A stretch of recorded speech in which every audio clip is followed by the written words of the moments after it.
Hey everybody, I have a video here for you today. Not sure when I'm going to get this uploaded. Probably take a day or two to get this all together. I'm going to be flapping my gums for quite a while here, but I'm going to be reviewing some research that I have talked about a lot on my channel. But today we're going to talk about a lot of things. In the last maybe 7 minutes of the video, I'll be going over Giza here, thoughts on what those pyramids mean. But first, we're going to talk about places up here. We're going to talk about ancient text. We're going to talk about Sog Matar. That's a place I made a video on in 2016 where I kind of introduced that to YouTube, and there wasn't anything on it. And that's a video that, along with a few others, I'm pretty proud of. But this is an area of the world I've talked about on my channel a lot. We have ancient Harran down here. The history, how far back does that go? Well, who knows? Göbekli Tepe up here, next to present-day Sanliurfa. Ancient Urfa, and I really believe this is ancient Ur. They actually have a cave in Sanliurfa, the birthplace of Abraham. And of course, Abraham is connected to Harran and a journey to Canaan. I don't think it makes any sense that that was in Iraq somewhere. Ur just means the city in the ancient language. Would he have come all the way up from Iraq to Harran and then down to Canaan? That makes no sense to me. I think ancient Ur was present-day Sanliurfa, and I think Andrew Collins, I'm sure I've heard him say that too. But we have other ruins in the area. Göbekli Tepe is right in this area, and down here we have Karahan Tepe, a hill that is just like Göbekli Tepe with T-shaped pillars sticking out of the ground. We have ancient Sog Matar right here, and that's where the place marks are, and I have talked about that in more than one video. I'm also going to talk about something that I've researched on my channel for a long time, the Shroud of Turin here today. We all have our beliefs and where the New Testament came from and the Jesus story, but on my channel I just look at what actually happened and just give it my best shot at interpreting all the evidence. So this video, I know people's beliefs are pretty strong in this area, so if you disagree with me, well, that's perfectly fine. These are just my views on nothing but countless hours of research. And in case you haven't heard me talk about the Shroud, my views on it, it's an actual 2,000-year-old relic. I thought this was a kooky subject. I thought this was a medieval hoax till I looked into it. And then I realized that was an impossibility because there's a 2,000-year-old history almost with this object. Now this is where it gets confusing. Yes, it is a 2,000-year-old, almost 2,000-year-old actual relic, but no, not Jesus of the New Testament story. That's what my research has found. All research done on the Shroud just goes down 2 avenues, and none of those lead to the truth. Just a total failure to get to the real truth behind this object. But it sure seems a lot of the biblical stories maybe come out of this area. And of course, the Garden of Eden and Göbekli Tepe, people have made that connection before. Göbekli Tepe being right here.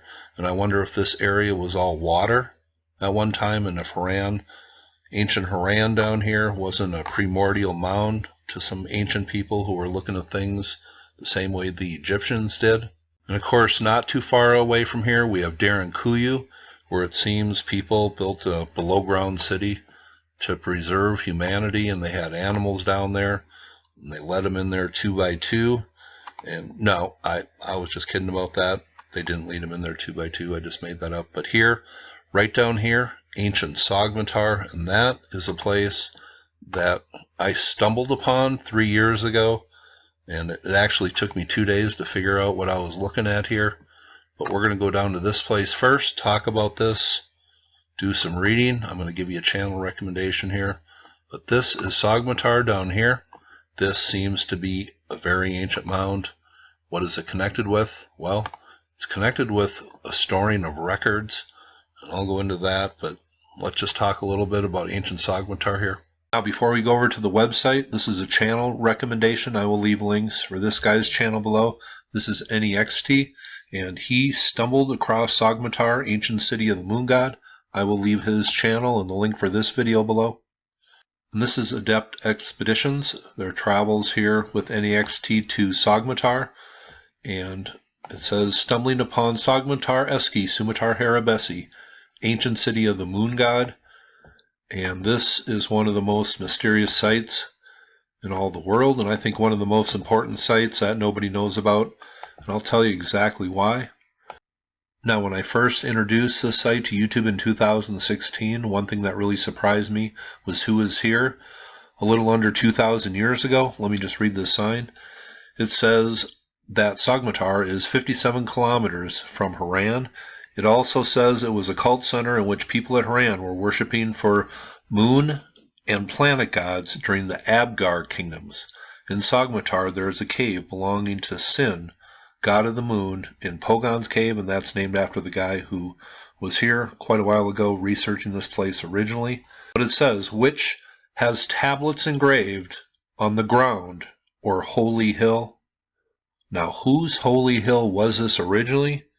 Whose holy hill was it converted into? Well, I think you might know where I'm going. But who exactly is Abgar? In the 1st and 2nd centuries, the Abgar dynasties, there was a few different Abgars, but one of them received an image called the image of Edessa. And today, after 4 or 5 years of research, I am certain that is what we call today the Shroud of Turin. Here it is depicted. Originally, the story was, because they really didn't want to tell people what they actually had, but the story was, it originally was just a linen with a face on it. But the reason why that legend came out is because the shroud was folded up. But people really don't know the story of the shroud. All the documentaries on the shroud start, is this a medieval hoax? Or is this indeed the burial cloth of Jesus Christ? Well, I think you're eliminating many other possibilities. That's why I looked at that with an open mind. It's a subject I didn't care anything about. I had no biases or agenda either way. And really, I wasn't interested in the story at all. And then I realized everything written on the story was written from one side or the other. Biases and agenda were the only things taken into account when people were writing on the shroud. So I thought I was the perfect person to look into this story. And I think I tracked down the true story of that. And you can look up my old videos. I think they speak for themselves. Most likely because they didn't want to show a king tortured and crucified. That's most likely why only the face was shown. But later on, in correspondences with the leaders of Edessa, and then after it's moved to Constantinople in 944, the story comes out that people are really shocked that this is a full body image of a tortured and crucified man. We know it today as the Shroud of Turin. Back then it was called the image of Edessa, and this story has totally fallen through the cracks. And here is a portrait, and what this depicts is them putting away the shroud, and it stayed in a tower, in a wall in ancient Edessa near the castle. And then there's some stories come out where this had godlike powers because these people thought it was the New Testament of God. Not only do they think this is the New Testament of God, they keep this holy image in a box or an ark. They give this ark or box the power of God. Edessa is about to be invaded in the early 6th century. What happens at this gate or tower that the shroud is being kept in, the image of Edessa? Well, a tornado of fire comes up and repels the enemies. These stories are reflected in Old Testament tales, and they try to attach the power of God to this relic. And the story is an angel tells the leader of Edessa to put away this holy image. But what actually happens in here, and this happens maybe around 325, around the time Christianity is made the official religion of Rome. Did an angel tell him to put it away? No, what I think actually happened was Eusebius, the father of church histories, came in here with the Roman army and said, well, we'll give you your crucifixion story as your religion, but we're going to write it in a pro-Roman way. And if we see this image and who this really is, if we see this image displayed, well, we're going to wipe Edessa clean off the map. In 944, it moves to the Hagia Sophia in Constantinople. There is an exchange made. It is called the Mandylion then, the Church of Holy Wisdom, the Hagia Sophia. It's the same holy wisdom the Gnostics had. It stays here till 1204. A Knights Templar member sees it displayed in a ceremony, tells people back home they invade, they take the relic, they have the Holy Grail. Later, it is given finally to a church in France and displayed, given to the church by somebody who had a family member that was directly connected to the Templars in their roundup in 1307. But back then, when this image appeared on this linen, to these people, it was every bit a miracle to them. It was a divine thing to them. Portraits, pictures, they just did not exist 2,000 years ago. To the people back then, in this time period, this desperate time period where they were looking for a Messiah in this desperate battle against Rome. Once again, I think this happened around 67 AD, and I think the War Scrolls from the Dead Sea Scrolls, they have a correspondence with a king that appears to be every bit the Abgar dynasty, and probably why this linen finally was sent to King Abgar. He had a direct relation to the people fighting against the Romans. Later on, his body and the linen were taken, and I think I tracked down where the body was taken, but the linen definitely was taken to Edessa, Turkey. It's given to Abgar, and it goes into legend as the image of Edessa, and then later as the Shroud of Turin. But it says Sogmatar, ancient city. I thought we were headed for Karahan Tepe, and they were headed to that ancient site where the T-shaped pillars are just sticking out of the ground and seems to be as old as Göbekli Tepe. So this is a very ancient part of the world. And it says, where are we? This was our experience as we stumbled upon one of the most important archaeological sites in the world without even realizing it. Sogmatar, or Eski, Sumatar, Harabesi, is remnant of the ancient city of the moon god, Sin. It says, notable features at Sogmatar. The first thing I noticed was a series of structures, then a monumental, conical-shaped mound towering above the ruins. Just a week before, we were at Saqqara in Egypt and looking around at the heaps of desert sand covering some of the structures here in Sogmatar, I couldn't help get a similar feeling. It gave off a vibe that you get before entering Saqqara, where one can find the step pyramid at Djoser. Could this massive mound be the remnants of an enormous, dilapidated pyramid? Well, I raised those questions in a video I did last fall. The vibe here, this place is very ancient, and it is very close to Göbekli Tepe and Karahan Tepe. Does the history here go way back? Well, I think it very well could. Just going on here, here are some of the rock-cut tombs. Seemed this was a place of worship about 2,000 years ago. Here is one of them right here. There is Syriac inscription going back to the middle of the 2nd century, maybe about 165 AD. Here are some of the tombs. Where do the Gnostic Gospels come from? Right here. Here are some more toys discovered at Sogmatar. One of these chariots goes back 5,000 years, and this seems to be where the chariots first got started. Were these people who kind of originated in the Sogmatar, Karahan Tepe region? Were these the Hyksos that went down to Egypt? Well, they are credited with inventing the chariot, and they took over Egypt maybe around the 14th dynasty, roughly, maybe 1800 BC. Now the Syriac inscriptions and this sacred hill here, it says, among the ruins of Sogmatar we find the remains of walls and turrets on the main hill, suggesting it was used as a castle dating to the 2nd century AD. But it says the hill, known as the Sacred Hill, and it resembles Mar Late, Lord of the Gods, the chief god of this religion, and constituted the center of the settlement order of Sogmatar.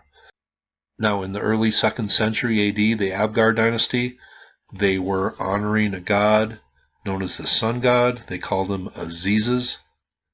He is known as Mar. There are a few different versions of it, but here is the way it's spelled here. And what does the origin of this word mean? It means the Elijah.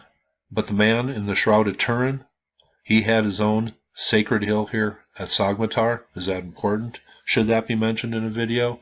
Well, there's a lot of people who honor a later story based on this original miracle, perceived miracle.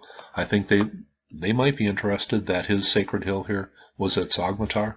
Here is Anyextee in front of a rock carving at Sog Matar, and I went over this rock carving last fall in a video, and what I think this depicts. This has everything to do with the Gnostic Gospels. The very first thing written on the shroud that survives today, I think, is called the Hymn of the Pearl, and it gets pretty descriptive, and then they really don't get more descriptive than this original text as far as identifying what we call the Shroud of Turin today.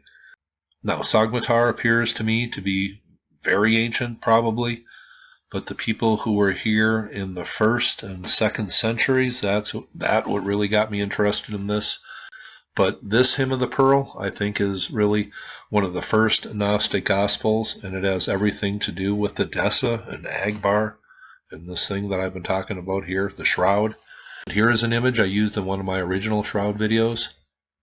The pearl shell, and just think of the symbolism between the pearl shell and then the unveiling of the pearl and wrapping the body in the linen, and then the holy thing that is unveiled, or what they thought was a holy divine miracle. But I've gone over this in more than a few videos. The Hymn of the Pearl comes from the Acts of Thomas. There are more than a few books of Thomas. Thomas is not a guy named Thomas. That comes from the Aramaic, the twin. Think of that in the Shroud, the twin. But this was written maybe in the same time as those engravings at Sog Matar. This is also called the Hymn of the Robe of Glory.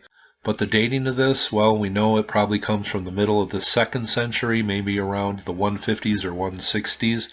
But it says here, this is born out of the text of the poem itself, in which the mention of the Parthians as a ruling race is decidedly in favor of it having been written prior to the overthrow of the Parthian dynasty in 224 AD.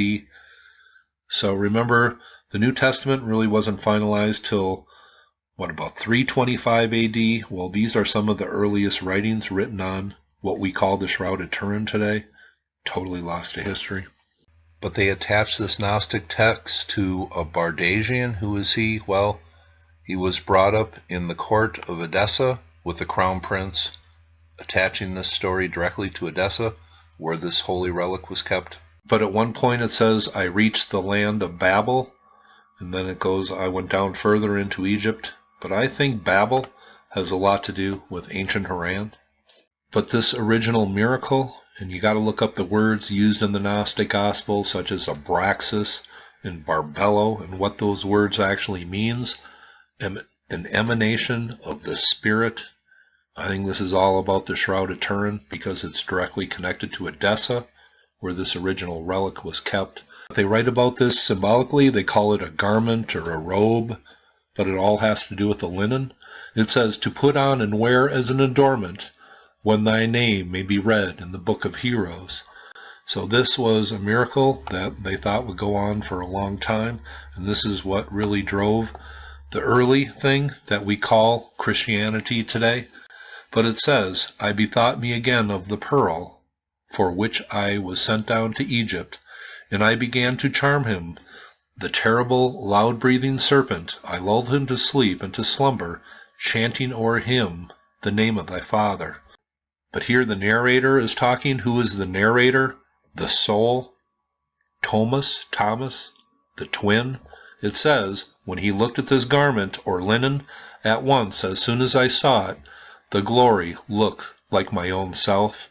Why does he say that? Because he's looking at the Shroud of Turin, or that's what we call it today.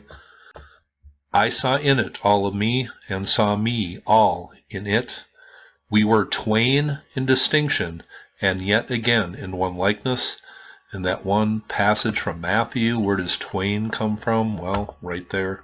We were twain, and yet of one likeness, for the sign of the king was upon them. So think of the shroud, think of the narrator being the soul. We were twain, and yet of one likeness, for one sign of the king was upon them. And then to directly connect the Shroud of Turin to this story, the King of Kings image was depicted entirely all over it. I saw, moreover, all of it, the motions of Gnosis abounding. So this really tells you what the Gnostic text is all about. It's about a garment with the King of Kings image depicted entirely all over it. Gnosis abounding. This is the holy wisdom the Sophia, the knowledge of this image of the soul, the Ka to these Parthian Egyptians, and it talks about my mantle. The soul is talking about my mantle. What is a mantle? Well, it's a linen wrap.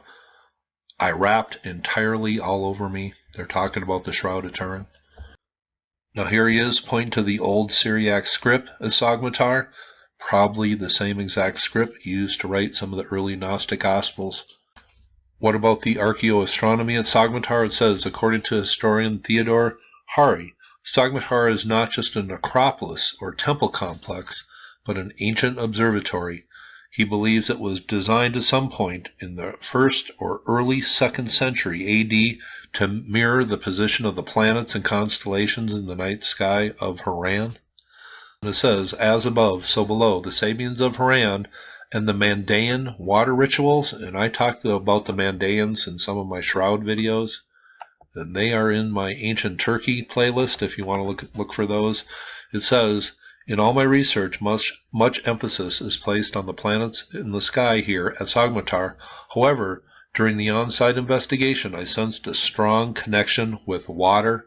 But it says the word Sogmatar comes from Matar in Arabic, that means rain. Aside from the rumor that Moses is attributed to the ancient well, I noticed certain geological features in the bedrock of the Holy Hill that look like cisterns which may have been used by the ancient people to collect water. But that is what I have read in more than a few websites in the years since I first discovered Sogmatar, that Moses is actually connected to this site, and wells of Moses in this area. So we certainly have a lot of famous biblical names being connected to this part of the world. Abraham, Moses, and Seth. I'm going to talk about him in just a second here. Now, I mentioned the biblical things a lot. What are my views on the Bible as far as real history? Well, I think a lot of the stories in the Bible are written on the foundations of true stories, and then they're just kind of twisted and crammed into the biblical narrative to fit the story of what's being told. But it certainly seems the people in this part of the world could have been connected to the original worship at Giza from those people, whoever they were. Maybe this was like a cousin site north a long time ago, 10, 12,000 years ago. Because the moon casts light in the night sky, the lunar deity's sin was also believed to be able to reveal truth seen through lies and deception, similar to the sun god. Sin, like the moon, shines in darkness, personifying the character trait of wisdom. So we can liken sin to the actual moon, which help travelers find their way in the dark. And wisdom and the moon god, well, of course we have Thoth and wisdom from Egypt and Giza, and the possible connection with the origin of those structures. And we're going to talk about those at the end of this video. But I also wanted to go over this. Graham Hancock in his Magicians of the Gods book, he goes over how the Sabians, the people of the stars, the people of Harran, seem to have a deep connection to Giza, and they made regular pilgrimages there. So if you want to leave a comment about what he wrote in the book, that would be appreciated. Also at Sogmatar, and I've mentioned it in at least one of my videos on this place, some strange resonance in one of the caves here. The Sogmatar seems forgotten today, and the real importance of this site seems to be totally forgotten. How far back does this place go? Well, with ruins like Harran Tepe close by, you really got to wonder. But here you see the tiny village around this forgotten, very important ancient mound. I think the history here goes way back in time. It's very near Harran Tepe, Göbekli Tepe, two places we know are very, very ancient.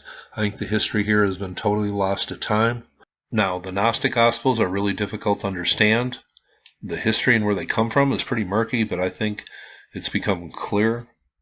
The people seem to associate the Gnostics' knowledge to the mystery schools of Egypt, and I think where these Gnostic Gospels are coming from as far as in connection with the leaders who are at Sogmatar, and they probably studied at the Library of Alexandria and maybe had some sacred knowledge. And also I have talked about the Hermetic records being taken up to Harran, or this area of the world, when Egypt was falling apart during the Greco-Roman era. And I know Andrew Collins talks about that in one of his Göbekli Tepe lectures, and he talks about Harran and this area of the world, and how the tower here is probably connected to the tarot and the origin of the tarot cards and the Tower card here.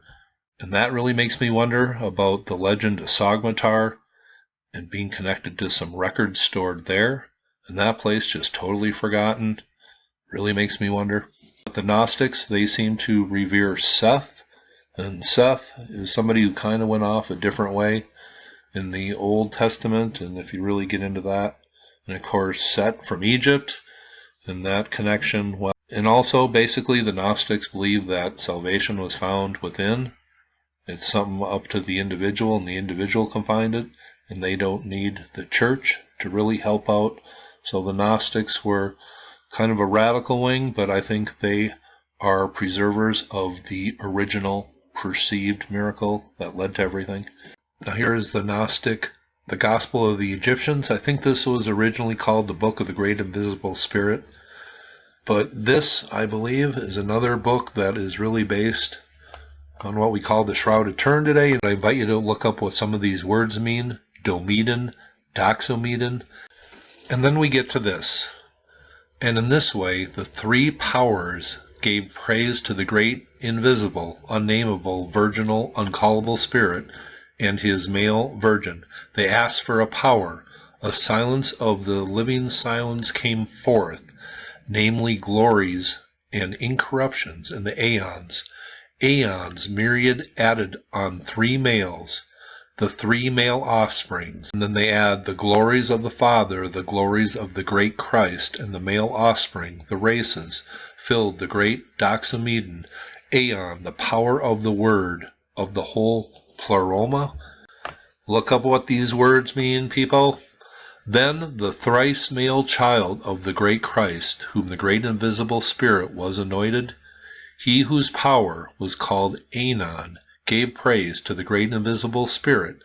And all this relates to one perceived miracle, I think happened in 67 AD, and then carried on and gave birth to different religions. Yes, more than one.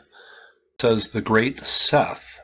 And Seth, well, that goes way back in the Bible, really to the time of Noah. And when they're talking about that far back, you really got to wonder what they're getting at here.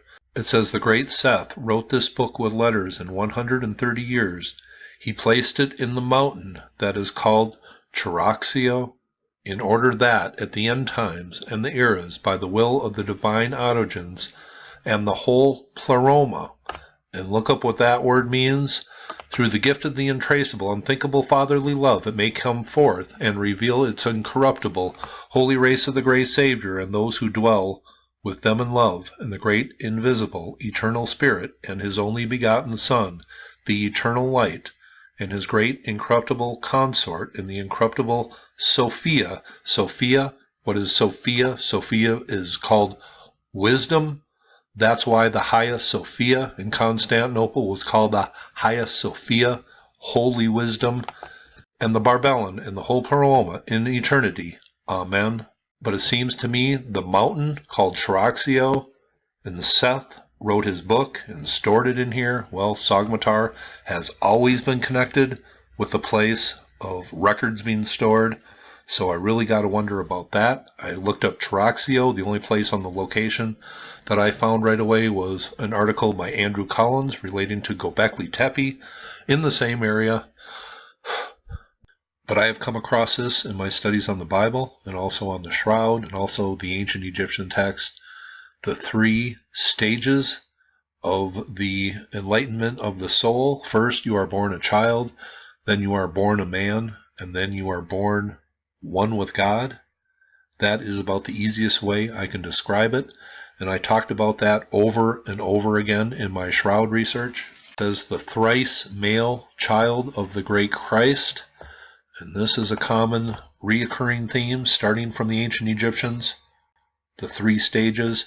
And in my Shroud research, I told you about it over and over again.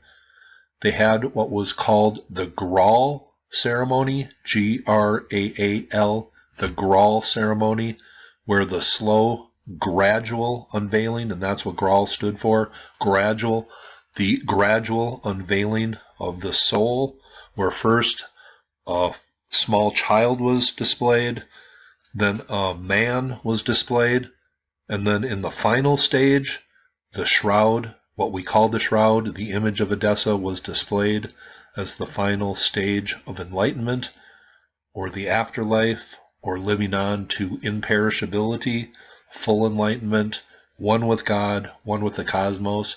The shroud was displayed in that final act. This came from a very ancient Egyptian worship or belief or ceremony. Here it says the three male offsprings, also Hermes Trismegistus, the Greek version of Thoth, born 3 times, Trismegistus, tri. That all has to do with these 3 stages. The Greek version of Thoth, tri, 3, Trismegistus, thrice born. That's just a later version of Thoth and some original worship coming from Egypt. Now, can we connect the Gospel of the Egyptians to the Great Pyramids? Well, not directly, but I find this very interesting. Now, today we have hashtags, which will give you an idea of what the thing is all about. Well, here they have a chant in the middle of the Gospel of Egyptians, 7 vowels, 22 times each. What is 22 divided by 7? But here in the Gospel of the Egyptians, the vowels, 7 vowels, 22 times each.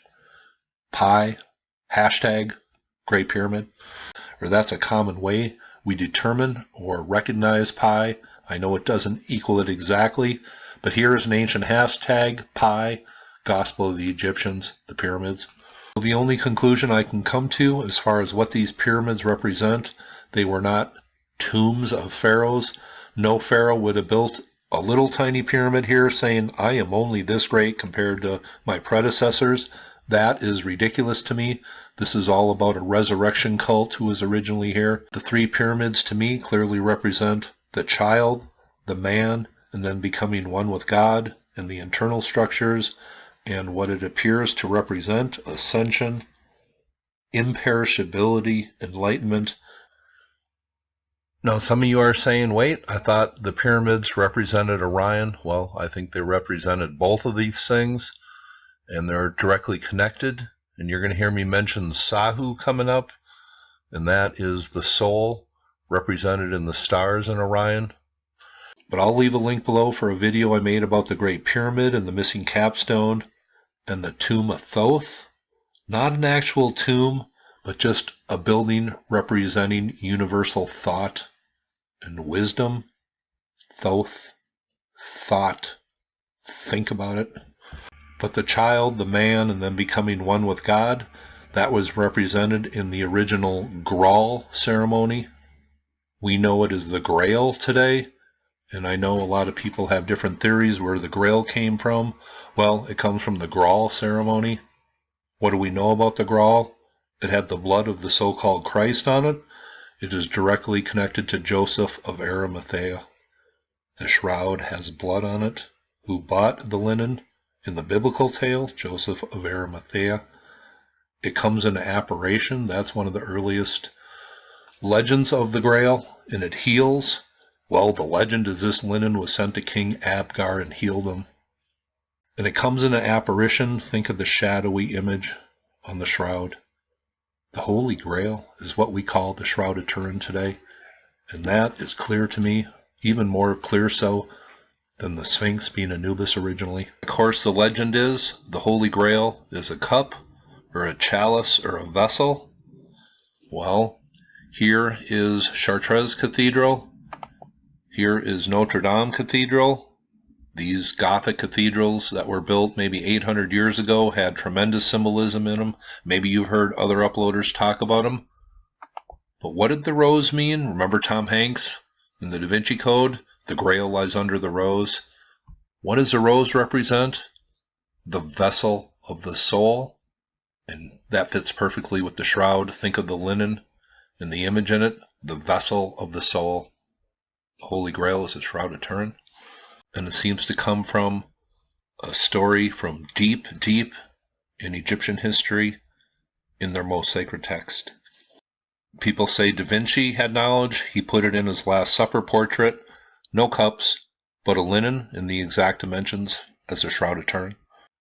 Now let's go back over a couple years ago. This is a video I made in May of 2017 called The Holy Grail and the Most Ancient Egyptian Text. And let's just play a little bit from this video, and this gives up some answers here in a pretty remarkable connection that I was shocked to find. Now let me read a little more, and this talks about Horus.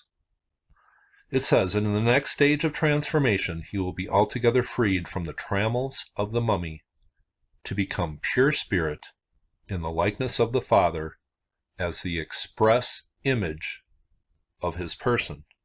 And that is precisely why the Shroud was so important to these Egyptian Parthian rulers of Edessa, Turkey. That is just so clear right there, and that traces the original origins of Christianity precisely back to the religious text of the ancient Egyptians, the most ancient text. And let me just go on reading a little bit about Horus. In this character, he was set forth as the first fruits of them that slept, the only one that came forth from the mummy on earth, as the Sahu mummy in Amenta, the only one, however, as the type that prefigured potential continuity for all, the doctrine being founded on the ghost as the phenomenal apparition of an eternal reality. And boy, that really nails the original Christ story to the Egyptian text, and the Shroud to the original Egyptian book of coming forth by day. Now, let me just finish off with this. And I read this paragraph in my Sphinx Temple identification video, where the ancient Egyptians give up the name of the ancient temple in Rostau, and this can only be the Sphinx Temple. It says, "I have been in the temple of Tep-2F. He that is on his hill, or Anubis, and I have seen him that is Lord of the divine temple. I have entered into the temple of Osiris, and I have arrayed myself in the apparel of him that is therein. I have entered into Rostau, and I have seen the hidden things which are therein. I was shrouded, but I found a way for myself. I have gone into the city of An-Naret. I have covered my nakedness with the garments which were therein."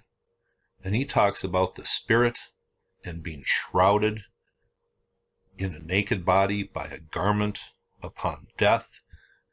Wow, that is the most incredible paragraph I have ever read in all my research. It gives up the name of the temple on the Giza plateau that we know as the Sphinx Temple today. It's really Anubis. And in the sentences thereafter lies the whole reason the Shroud of Turin was so important and why it was the birth of Christianity. Well, I have certainly drained the swamp as far as a lot of research here in my mind, but the three pyramids here, I think they represent Orion, because that's certainly connected with the afterlife, and the three stages of your life really depicted in the ancient text. Well, I think I've talked long enough.